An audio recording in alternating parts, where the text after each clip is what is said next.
Hello friends, one step to success channel में आपका स्वागत है। आज हम 7th क्लास की ज्योग्राफी का 5th चैप्टर देखेंगे, जल। आइए चैप्टर शुरू करते हैं।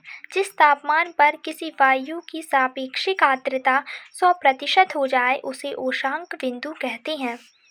सूर्य के ताप के कारण जल वाष्पित हो जाता है तथा ठंडा होने पर जलवाष्प संघनित होकर बादलों का रूप ले लेता है। यहाँ से यह वर्षा, हिम अथवा सहिम वृष्टि के रूप में धरती या समुद्र पर नीचे गिरता है।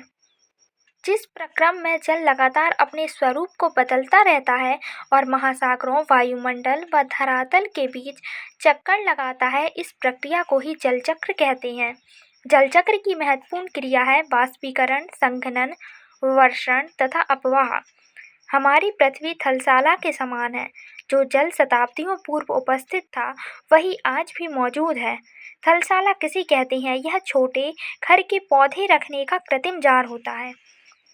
पृथ्वी पर जल का वितरण जानेंगे तो पृथ्वी की सतह का 3/4 भाग जल से ढका हुआ है, अर्थात पृथ्वी का में 71% जल है तथा 29% भाग भूमि है। महासागरों में जल की मात्रा 97.03% है। आगे है तथा शेष जल की मात्रा है। बर्फ छत्रक में जल की मात्रा है 0.2% भूमिगत जल में है 00.68%। झीलों का अलवण जल, स्थलीय समुद्र एवं नमकीन झीलें 0.009% तथा वायुमंडल में 0.0019% तथा नदियों में जल की मात्रा है 0.0001%।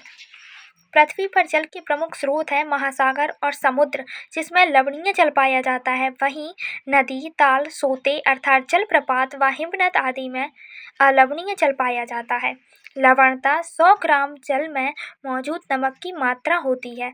वहीं महासागरों की औसत लवणता 35 भाग प्रति 1000 होती है।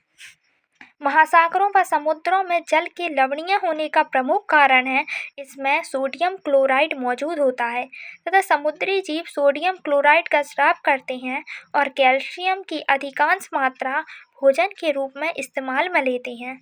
नदियां अपना जल महासागर या सागर में गिराती हैं, साथ ही कई खनिज तत्वों को लाती हैं। आगे है 22 मार्च को विश्व जल दिवस मनाया जाता है।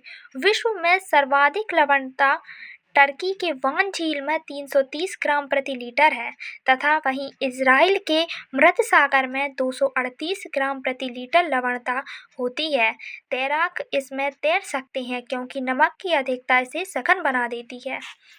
महासागरों की गतियों को इस प्रकार वर्गीकृत कर सकते हैं जैसे तरंग, ज्वार भाटा तथा धाराएं। तरंगें अथवा लहरें, जब समुद्री सतह पर पवन बहती है तब तरंगें उत्पन्न होती हैं। जितनी तेज पवन बहती है तरंगें भी उतनी ही बड़ी होती हैं।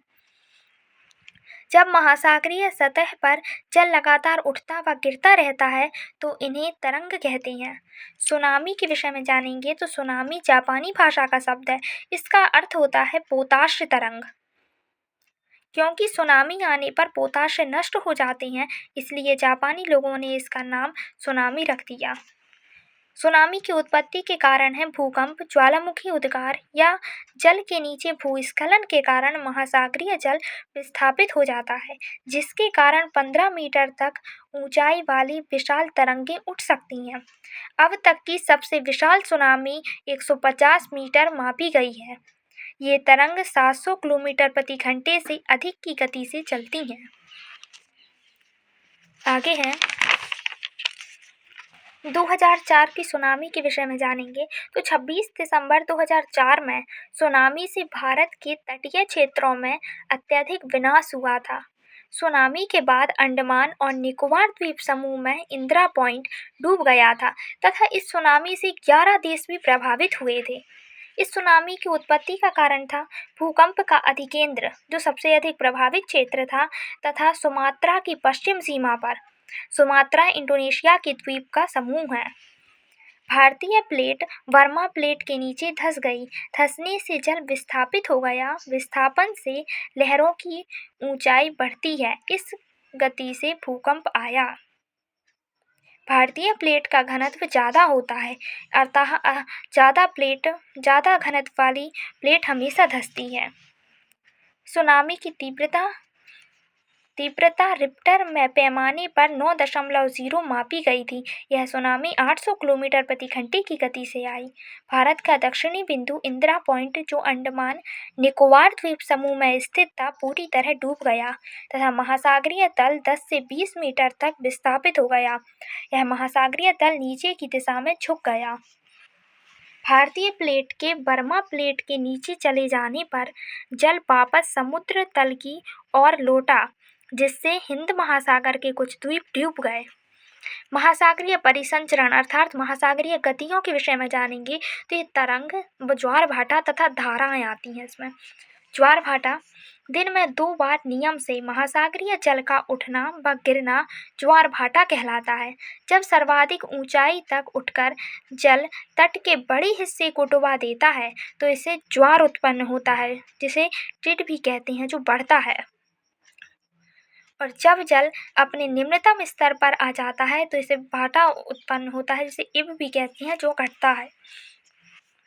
इसके कारण है सूर्य व चंद्रमा के शक्तिशाली गुरुत्वाकर्षण बल के कारण ज्वार भाटे उत्पन्न होते हैं। ज्वार के प्रकार। ज्वार 2 प्रकार के होते हैं, उच्च ज्वार तथा निम्न ज्वार। उच्च ज्वार के विषय में जानेंगे जब सूर्य, चंद्रमा तथा पृथ्वी एक सीध में आ जाते हैं। तो पूर्णिमा व अमावस्या के दिनों में सूर्य, चंद्रमा व पृथ्वी तीनों एक सीध में होते हैं। इस समय सबसे ऊंचे ज्वार आते हैं। इसे बृहद ज्वार कहते हैं। जब पृथ्वी का जल चंद्रमा के निकट तो इसे उच्च ज्वार कहा जाता है। वहीं आगे है निम्न ज्वार। जब चंद्रमा व सूर्य का गुरुत्वाकर्षण बल विपरीत दिशाओं में महासागरीय जल पर पड़ता है तो ऐसे ज्वार को लघु ज्वार या निम्न ज्वार कहते हैं। आगे है एक ज्वार व एक भाटे के बीच 6 घंटे 13 मिनट का समय का अंतर होता है।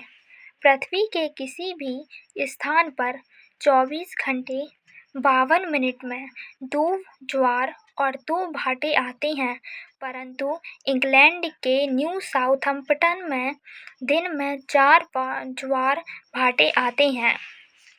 ज्वार भाटा से अनेक लाभ भी प्राप्त होते हैं, जैसे इससे नौ संचालन में सहायता मिलती है। यह जहाज को बंदरगाह तक पहुंचाने में सहायक होती हैं, जिससे मछली पकड़ने में भी काफ़ी मदद मिलती है। इससे ज्वार भाटे से होने वाले जल के उतार चढ़ाव का उपयोग विद्युत उत्पन्न करने में भी किया जाता है। वहीं महासागरीय धाराओं के विषय में जानेंगे तो निश्चित दिशा में महासागरीय सतह पर नियमित रूप से बहने वाली जल की धारा को ही महासागरीय धारा कहते हैं। महासागरीय धाराएं भी 2 प्रकार की होती हैं, गर्म धाराएं तथा ठंडी धाराएं। गर्म धाराओं की उत्पत्ति से विषुवत रेखा से ध्रुवों की ओर महासागरों के तापमान को बढ़ा देती हैं।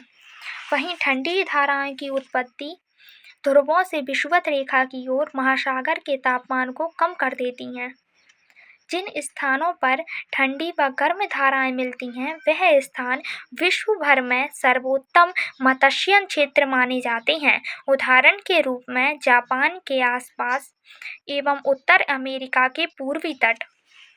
जहाँ गर्म एवं ठंडी जलधाराएं मिलती हैं, वहाँ कोहरे वाला मौसम बनता है। इसके फलस्वरूप नौ संचालन में बाधा उत्पन्न होती है। चैप्टर कंप्लीट हो गया है, एक बार और देखते हैं।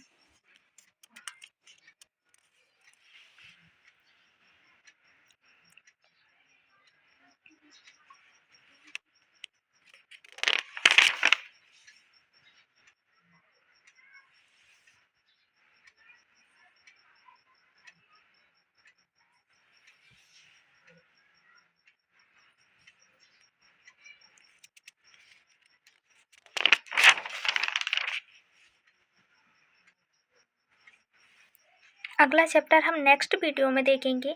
यदि आपको नोट्स में कोई कमी लगे तो प्लीज़ कमेंट सेक्शन में ज़रूर बताएं और वीडियो को लाइक शेयर सब्सक्राइब करना ना भूलें।